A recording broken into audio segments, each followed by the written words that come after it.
state of West Bengal is very important for railways, and railways are more important for state of West Bengal.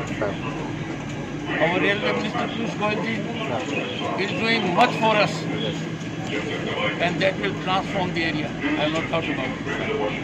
Sir train का सफर कैसा रहा? सफर कैसा रहा sir? लोगों पश्चिमा My greetings to all of you. We have had a great festive season. बहुत ही संकट के हालात, कोविड ने इस बार हमारी फेस्टिविटीज के ऊपर काफ़ी अंकुश लगाया है। कलकत्ता उच्च न्यायालय ने बहुत अच्छा निर्देश देकर हालात को काफ़ी काबू में किया है। पूजा में कोई कमी नहीं आई है, फेस्टिविटी में कुछ कमी आई है। बहुत लोगों ने जो क्रिएटिविटी करते हैं, मैनेज करते हैं, प्रतिभा दिखाते हैं, उनको हताशा मिली। अगली बार ऐसा नहीं होगा। अगली बार दुगने जोश के अंदर मनाई जाएगी। तब कोविड नहीं रहेगा। कोविड का संकट विश्व पर है, देश पर है, प्रांत पर है। आप सबसे यही गुजारिश करूंगा, बेपरवाह मत होइए। थोड़ी सी लापरवाही बहुत बड़ी परेशानी में डाल सकती है।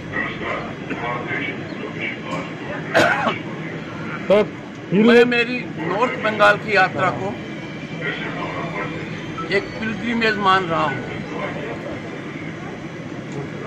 पश्चिम बंगाल का बहुत महत्वपूर्ण हिस्सा है। नॉर्थ बंगाल में बहुत बड़ा पोटेंशियल है। नॉर्थ बंगाल की प्रतिभा का, टूरिज्म का, इकोनॉमी का, वहाँ के ट्रेड का भरपूर एक्सप्लॉयटेशन होगा। लोगों को बहुत राहत मिलेगी। बहुत सुंदर इलाका है, किसी प्रकार की कमी नहीं है। कुछ इश्यूज हैं, लंबे समय से इश्यूज हैं, पर देश बदल रहा है। दुनिया देख रही है कि देश बदल रहा है। जो 70 साल में सोचा नहीं, वो संभव हुआ है। क्या किसी ने सोचा था भारत के संविधान से आर्टिकल 370 हटेगा? नहीं सोचा था। आज के दिन वो नहीं है। मतलब एक दृढ़ निश्चय है, दृढ़ संकल्प है। देश बदल रहा है, दुनिया देख रही है, भारत बदल रहा है।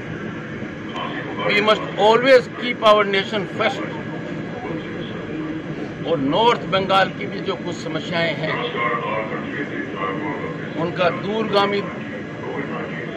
दूरदृष्टि से निराकरण निश्चित होगा।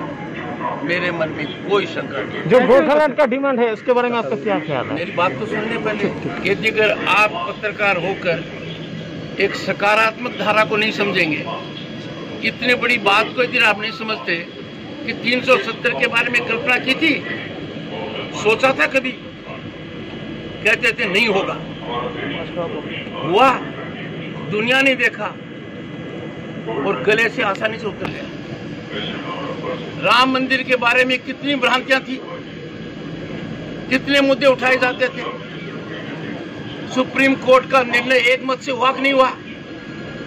5 न्यायाधीशों ने दिया, सबके गले उतरा। जो प्रश्न करते थे तारीख कब बताओगे, आज वो प्रश्न जिंदा है क्या? हुआ। हर चीज के लिए एक दृष्टिकोण रखना पड़ता है। राज्य का प्रथम सेवक होने के नाते भारत के संविधान में अटूट विश्वास रखते हुए मेरी शपथ क्या है? To protect, defend and preserve Indian constitution. मेरी बात को ध्यान से रखिए। समस्या का निराकरण निश्चित है। समस्या का निराकरण होता रहा है। आज किन की चर्चा कर रहे हैं हम? आज किन के बारे में बात कर रहे हैं? लौह पुरुष सरदार पटेल। कितनी कष्टदायी स्थिति में उन्होंने कार्य किया था, सफल हुआ, कुछ बचा, वो पूरा हो रहा है, होगा। मैं पहले भी नॉर्थ बंगाल 3 बार जा चुका हूँ।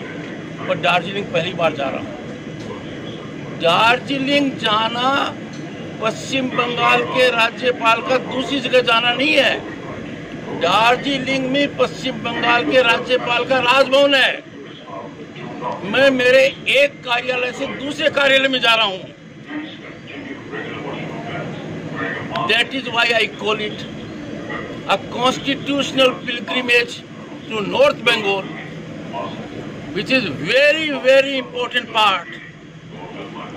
वहाँ का जो पोटेंशियल है, जो प्रोस्पेक्ट्स है, जो देश और दुनिया में हमें नाम दे सकते हैं, उसके बारे में चर्चा करूँगा, लोगों से करूँगा, टी गार्डन के वर्कर से करूँगा, टी गार्डन में स्टेक होल्डर से करूँगा, वहाँ का टूरिज्म कैसे बढ़े, कनेक्टिविटी कैसे आगे जाए, लोगों का मन यदि किसी बात के लिए चिंतित है, वो उद्वेलित है, वो रास्ता चाहते हैं, उनकी बात को समझा जाएगा, सामान्य आदमी से समझा जाएगा, इंटेलेक्चुअल से समझा जाएगा, कल्चरल गहराई से देखूंगा।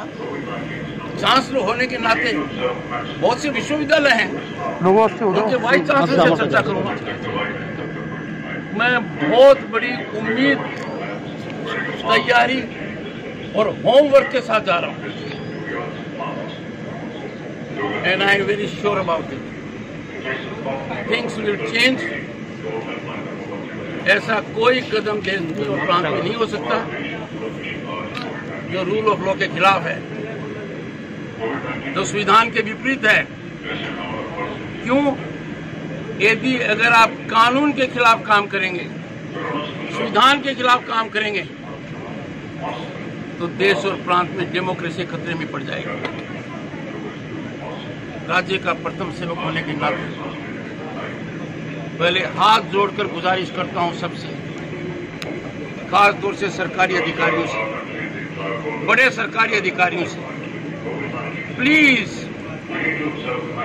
B public servants, don't be political servants. You cannot be allowed to be political servants. Your conduct does not allow you to be political servants. The moment you become political servants, you commit major misconduct. और आप democracy की आत्मा पर बहुत बड़ा कुठाराघात करते हैं। Public servant का चोला पहनकर पॉलिटिकल काम करना, ऐसा मेरी आंखों के सामने हो रहा है। कुछ लोग तो समझ गए हैं, कुछ समझने में देरी कर रहे हैं। जो देरी कर रहे हैं बहुत बड़ी गलती कर रहे हैं। They have no idea the long arm of law will catch up with them, and I am sure about it. ऐसे मौके पर मैं और कोई प्रश्न करना जरूर नहीं समझता, पर चूंकि मैं हूँ यहाँ पर, I'll take 3 questions. गोरखालैंड के बारे में, अगर दिल्ली दार्जिलिंग जा रहा है, गोरखालैंड का डिमांड बहुत पुराना है, क्या बोलेंगे इस पर? यही सवाल है, एक ही सवाल। और एक कोई क्वेश्चन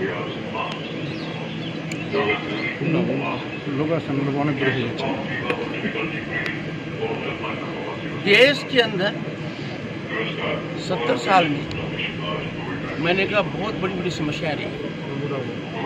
लोगों ने सोचा नहीं था कि क्या उन समस्याओं का निराकरण होगा। एक समय था जब लोग नाउम्मीद हो गए थे, और मैंने आपको 2 ठोस उदाहरण दिए। आर्टिकल 370 का उदाहरण दिया। आपने देखा होगा 3 दिन में क्या हुआ है। जम्मू में, कश्मीर में, लद्दाख में आप और हम जमीन खरीद सकते हैं, कि नहीं? सोचा था कभी? 370 विलोपित हो गया। राम मंदिर का हुआ। Indian constitution allow solution to every problem. एक ही माध्यम है, consensus, communication, understanding and deliberation. पर मेरे मन में कोई शंका नहीं है। पुलिस थाने में एफआईआर दर्ज हो सकती है, इनकम टैक्स असेसमेंट नहीं हो सकता है। कोई फर्क इसमें? और इनकम टैक्स वाला एफआईआर दर्ज नहीं कर सकता। मतलब हर किसी का कार्य क्षेत्र विभाजित है। जो समस्या है, जिसके डायमेंशंस हैं, जिसके कंटूर्स हैं, उसका समाधान कौन कर सकता है, ये सामान्य मानव को पता है। मुझे इनकम टैक्स असेसमेंट कराने के लिए पुलिस स्टेशन के पास नहीं जाऊंगा। मैं मामले को समझूंगा, दिल से समझूंगा, दिमाग से समझूंगा, भावना से समझूंगा, कल्चरल गहराई से समझूंगा और उसके बाद यथाशक्ति निर्णय और निर्णायक स्थिति की ओर आगे बढ़ने का एक रास्ता, मार्ग प्रशस्त होगा। मैं आपको बहुत बहुत शुभकामनाएं देता हूं। फिर कभी आऊंगा यहाँ, पत्रकार बंधुओं से ज्यादा चर्चा करूंगा।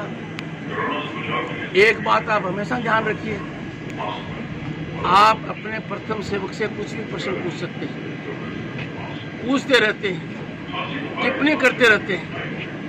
मैं उस दिन की तलाश में हूँ, बिना डर के, बिना भय के, बिना परेशानी मोल लिए हुए, बिना इसकी चिंता किए हुए कि दरवाजे पर कौन दस्तक देगा।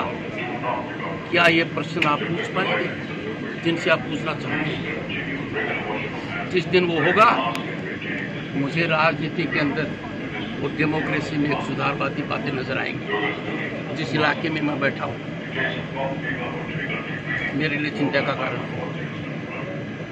प्रांत में बड़े बड़े रिटायर्ड अधिकारियों को ले लिया है, Purkayastha state security adviser, we have another senior IPS officer retired, principal advisor internal security।